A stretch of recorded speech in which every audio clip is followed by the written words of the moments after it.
मैं बेहद खूबसूरत मॉडल हूँ। तेज बारिश में मेरी कार खराब हो गई तो मैं सुनसान सड़क में भीग रही थी कि तभी एक रईस लड़के ने अपनी कार में मुझे लिफ्ट दे दी और उसके फार्म हाउस ले आया। मैं ठंड से कांप रही थी कि उसने कहा, आओ तुम्हारे जिस्म को गर्म कर दूं। बारिश ने जज्बात को आग लगा दी थी। हम होश खोने लगे कि तभी मेरा चेहरा लाल हो गया जब दरवाजा तोड़कर एक तीसरा आदमी अंदर आ गया और हमें उस हाल में। दोस्तों, मेरी लिखी हुई रोचक और अनोखी कहानी सुनने के लिए चैनल को सब्सक्राइब करें। मेरा नाम इशिका है। एक से एक हसीन मर्द मेरे दीवाने हैं। मैं इस शहर में एक फेमस मॉडल हूँ और एड फिल्म बनाती हूँ। मैं किसी फिल्म की हीरोइन बनने का सपना देखी थी, पर अब तक मुझे कहीं भी चांस नहीं मिला है। मैं चाहती थी कि किसी अमीर लड़के से शादी कर लूं ताकि वह मेरी फिल्म प्रोड्यूस करे, लेकिन अक्सर हम जो चाहते हैं वह नहीं होता, बल्कि कभी कभी कुछ ऐसा हो जाता है जिससे हमारी जिंदगी हमेशा के लिए बदल जाएगी। मैं अभी मात्र 18 साल की हूँ और मेरी आंखों में बड़े बड़े सपने हैं। एक दिन मैंने अखबार में एक ऐड देखा। राजवीर सिंघानिया, जो कि शहर में एक बड़ा डॉन है, एक फिल्म प्रोड्यूस करना चाहता है और उसने एक्ट्रेस के लिए ऑडिशन बुलाई थी। मेरे पास ये अच्छा मौका था लीड एक्ट्रेस बनने का, तो मैं उसके ऑडिशन में पहुंच गई, इस बात से अनजान कि आज की रात मेरे ऊपर कयामत ढाने वाली है। ऑडिशन खत्म होने के बाद राजवीर ने मुझे अपने पास बुलाया और कहा, मैं तुम्हें इस फिल्म के लिए सिलेक्ट कर सकता हूँ, पर तुम मेरे लिए क्या करोगी?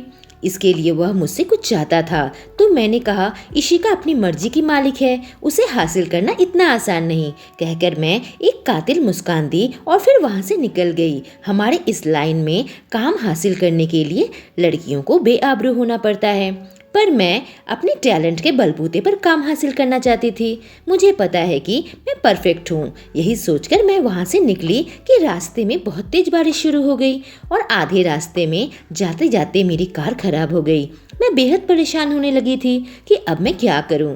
सड़क बिल्कुल सुनसान था और वहाँ कोई भी इंसान नजर नहीं आ रहा था जिससे मैं मदद मांगती। आखिरकार मैंने सोचा कि शायद मुझे पैदल ही घर जाना पड़ेगा।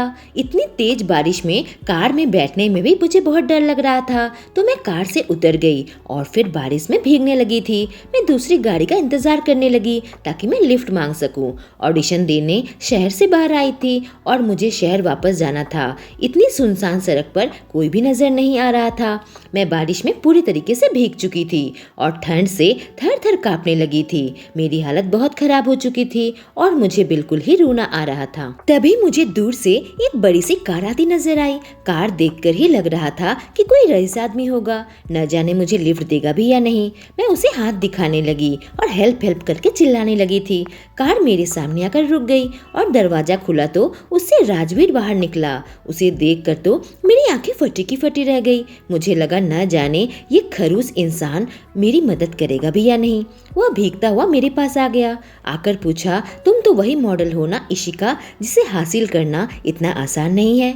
मैंने कहा, मेरी कार खराब हो गई है और मैं पूरे तरीके से भीग चुकी हूँ। क्या मुझे शहर तक लिफ्ट दे सकते हो, वरना मैं यहीं खड़ी खड़ी मर जाऊंगी। इस सुनसान सड़क में मुझे कोई भी कार नजर नहीं आ रही है। उसने कहा, मैं तुम्हारी मदद तो कर सकता हूँ, पर इससे मेरा क्या फायदा होगा?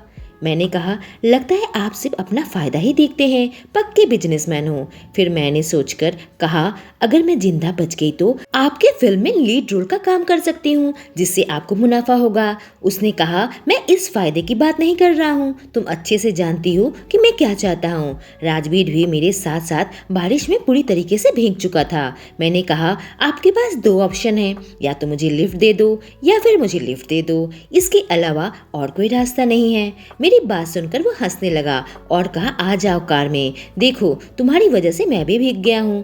उसकी कार के अंदर आकर मैं बैठ गई थी, लेकिन शायद किस्मत को कुछ और ही मंजूर था, क्योंकि राजवीर की कार थोड़ी देर चलने के बाद खराब हो गई। सड़कों में इतना पानी भरा था कि कार का इंजन बंद पड़ जा रहा था।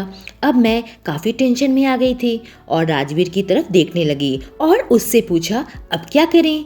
राजवीर की कार बंद होते ही उसका हीटर भी बंद हो गया था और मुझे बुरी तरीके से ठंड लग रही थी। राजवीर ने कहा, तुम इतनी घबरा क्यों रही हो? मैं हूं ना, हर मुसीबत से मैं बाहर निकल सकता हूँ, तो यह क्या चीज है?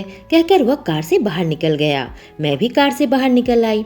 हमारे घुटनों तक पानी था और कुछ समझ नहीं आ रहा था कि अब क्या करूं कि तभी राजवीर मेरे बिल्कुल पास आ गया और मेरा हाथ पकड़ लिया और कहा, आराम से चलो। अब मैं बिल्कुल राजवीर के ही भरोसे में थी, उसके साथ साथ चलने लगी थी। थोड़ी देर चलने के बाद हमें एक घर नजर आया। राजवीर ने कहा, वहीं पर शेल्टर लेना पड़ेगा, चलो। घर के पास जाकर हमने देखा घर में ताला बंद था। राजवीर ने ताला तोड़ दिया। हम घर के अंदर आ गए थे। तेज बारिश के कारण घर की लाइट चली गई थी। गीले कपड़ों में ठंड से जान निकली जा रही थी। जब हमने घर का जायजा लिया तो वो बिल्कुल ही नया बना था और उसमें कोई भी सामान नहीं था, बस एक चारपाई पड़ी हुई थी। हम दोनों वहीं पर बैठ गए। हम दोनों की हालत बहुत खराब हो रही थी। मैंने कहा, राजवीर चलो देखते हैं इस घर पर कपड़ा मिलता है या नहीं। राजवीर ने कहा, यह घर नया बना हुआ है, लगता नहीं यहाँ कोई भी रहता होगा। यहाँ तो हमें कुछ भी नहीं मिल पाएगा। बाहर बादल गरज रहे थे और तेज बारिश हो रही थी। हम लोग बैठे थे पर बारिश रुकने का नाम ही नहीं ले रही थी। राजवीर ने कहा, ऐसे तो हम सुबह तक मर जाएंगे। एक ही रास्ता है, हमें अपने गीले कपड़े निकालने होंगे। यह गीले कपड़े हमारे शरीर के बचे गर्मी को सोख लेंगे। इसकी बात सुनकर मैं बड़ी बड़ी आंखें करके उसकी तरफ देखने लगी। उसने कहा, बड़ी बड़ी आंखें करके देखने की जरूरत नहीं है, ऐसे भी तुम एक मॉडल हो। मैंने कहा, मॉडल हूँ इसका मतलब यह नहीं है कि मैं तुम्हारे सामने कपड़े उतारूं। पर देखते ही देखते राजवीर ने अपने गीले कपड़े उतार दिए और मेरे पास अब कोई रास्ता नहीं था, तो मैं भी अपने कपड़े उतार दिए। इस ठंड में राजवीर मदहोश हो गया। उसके जज्बात उमड़ पड़े और कहने लगा, आओ तुम्हें गर्म कर दूं। मैं भी उसकी बातों में बह गई। हालत ऐसी थी कि खुद पर काबू न कर पाई। उसने हल्के हाथों से जैसे ही मुझे छुआ, मेरे शरीर में जैसे करंट लग गया। उसने मुझे अपनी बाहों में भर लिया और मुझसे प्यार करने लगा।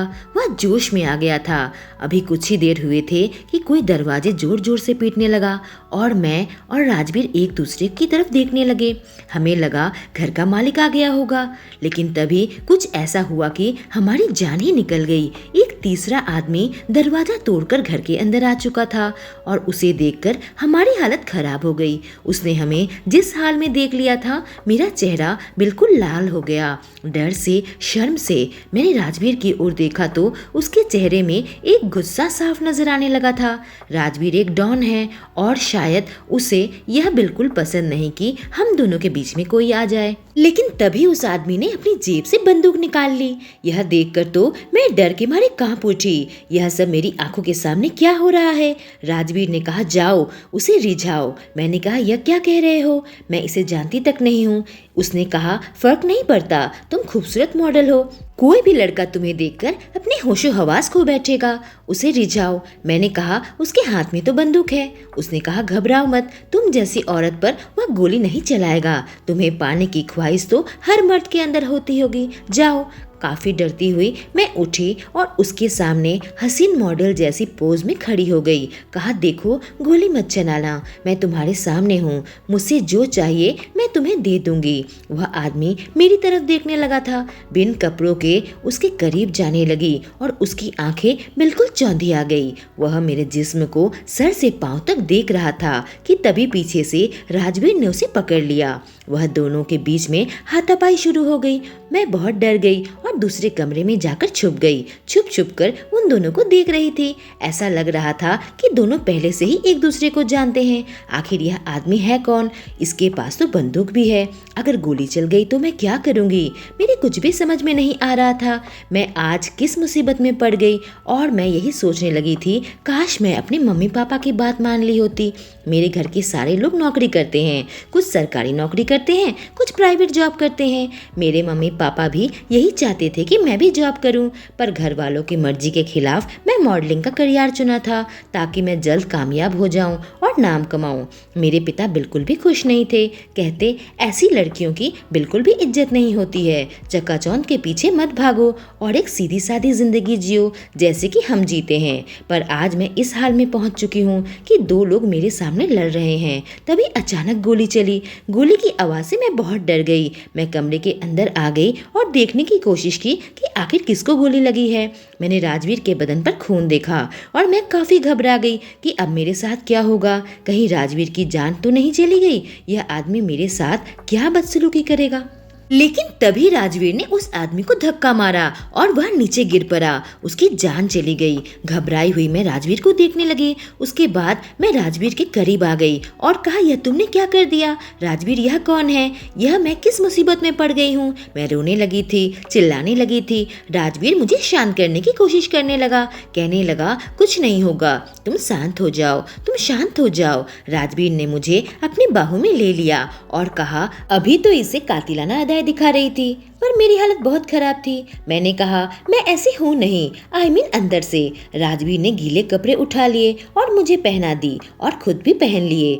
मैं कुछ भी समझ पाती कि उसने एक ऐसी बात कह दी कि मेरे पैरों तले से जमीन निकल गई। कहा, खतरा अभी टला नहीं है, हमें यहाँ से भागना होगा अभी के अभी। उसने वह बंदूक उठा ली और हम पीछे के दरवाजे से निकलने ही लगे थे कि सामने के दरवाजे से कुछ लोगों के आने की आहट हुई। उसने मेरा हाथ पकड़ा और कहा, जल्दी भागो। हम दोनों खेत खलिहानों के बीच में भागने लगे थे। काफी दूर से कुछ लोग आ रहे थे। मेरे चेहरे में खौफ था और राजवीर कहा, तुम घबराओ मत, सब ठीक हो जाएगा। मैंने कहा, ये चूहे बिल्ली का खेल कब तक चलेगा? वह मुस्कुरा रहा था, कितना कूल है। उसने मेरा हाथ पकड़ा हुआ था। अब राजवीर के ऊपर भरोसा करने के अलावा मेरे पास और कोई चारा नहीं था। न जाने यह कौन लोग हैं जो हमारे पीछे पड़ गए थे। थोड़ी दूर भागने के बाद हम गांव में आ गए। राजवीर उस गांव में ही एक घर में मुझे लेकर आया और कहा, आवाज मत करना। हम दोनों एक दूसरे के साथ चिपक कर बैठे हुए थे। तभी वहां पर कुछ गांव वालों के कपड़े नजर आए। राजवीर ने कुछ कपड़े मुझे पकड़ा दिए और कुछ खुद ले लिए। कहा, जल्दी से चेंज कर लो। हमने जल्दी से कपड़े बदल लिए। थोड़ी देर बाद गांव में शोरगुल शुरू हो गया। शायद यह उन लोगों की आवाज थी जो हमारा पीछा कर रहे थे। राजवीर मुझे उस घर के बेडरूम में लेकर आया। उस घर में पहले से ही कुछ शख्स मौजूद थे जो कि सो रहे थे।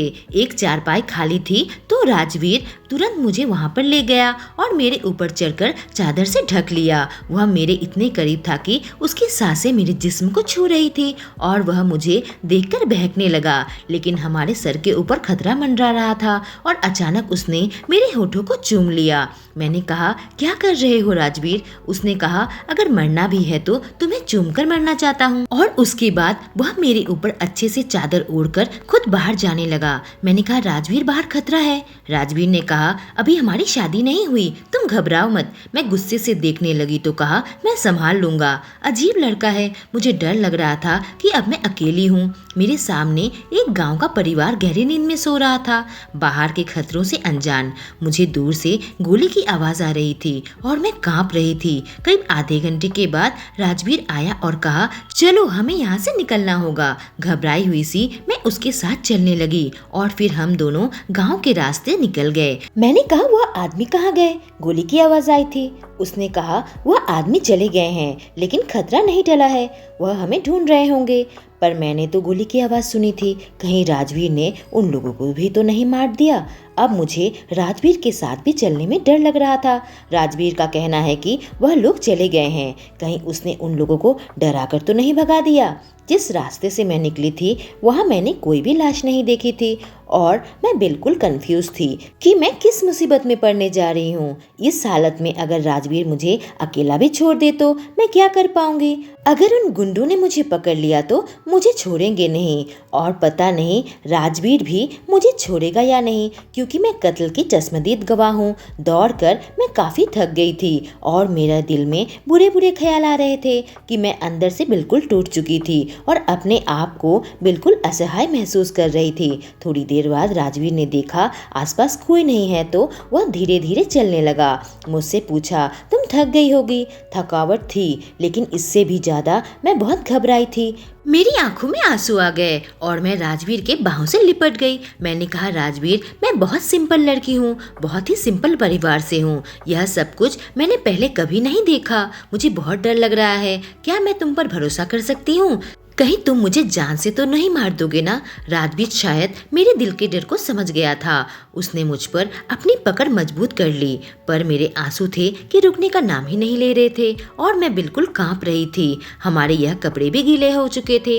राजवीर ने अपने दोनों हाथों से मेरे गाल पर रख दिया और बहुत जोरदार किस किया। मैं भी बहकने लगी थी। मैं जान चुकी थी कि मुझे अपने आप को राजवीर के आगे समर्पण करना होगा, नहीं तो वह मुझे मार डालेगा। उसके बाद उसने मुझे छोड़ दिया और कहा चलो हमें यहाँ से निकलना होगा।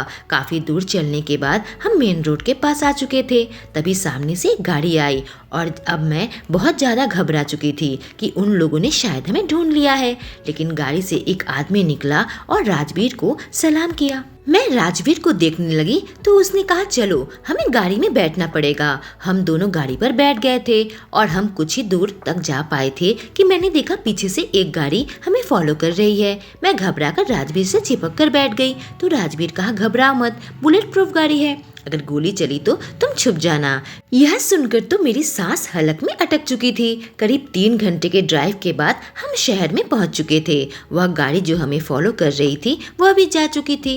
राजवीर ने कहा मेरे दुश्मन थे और मुझे अकेला पाकर मुझे जान से मारने की कोशिश की, पर अब मेरे आदमी ने सब संभाल लिया है, अब डरने की कोई बात नहीं है। यह सब कुछ हमारे धंधे में चलता रहता है, कहकर राजवीर मुझे अपने बंगले में लेकर आ गया। मैंने कहा राजवीर मैं घर जाना चाहती हूँ, मैं बहुत ज्यादा परेशान हूँ। राजवीर ने कहा तुम बेशक अपने घर जा सकती हो, पर तुम वहाँ सेफ नहीं हो। यह सुनकर मैं और ज्यादा डर गई और पूछा क्यों, मैं सेफ क्यों नहीं हूँ? मैंने तो उन लोगों के साथ कोई दुश्मनी नहीं की। राजवीर ने कहा क्योंकि तुम मेरे साथ हो, उनको लगेगा तुम मेरी गर्लफ्रेंड हो और मुझ तक पहुँचने के लिए तुम्हारा सहारा लेंगे। अब तुम्हारे पास एक ही रास्ता है कि मेरे साथ बाकी की जिंदगी गुजारो। उसके चेहरे पर मुझे एक कातिलाना मुस्कान नजर आई। मुझे अपने बेड में लेकर गया। इतनी दौड़ भाग के बाद भी न जाने उसके पास इतनी ताकत कहां से आ गई कि वह मेरे ऊपर टूट पड़ा, मुझसे मोहब्बत करने लगा। मैंने कहा राजवीर यहीं रुक जाओ, मैं बहुत थक चुकी हूँ और अकेले रहना चाहती हूँ।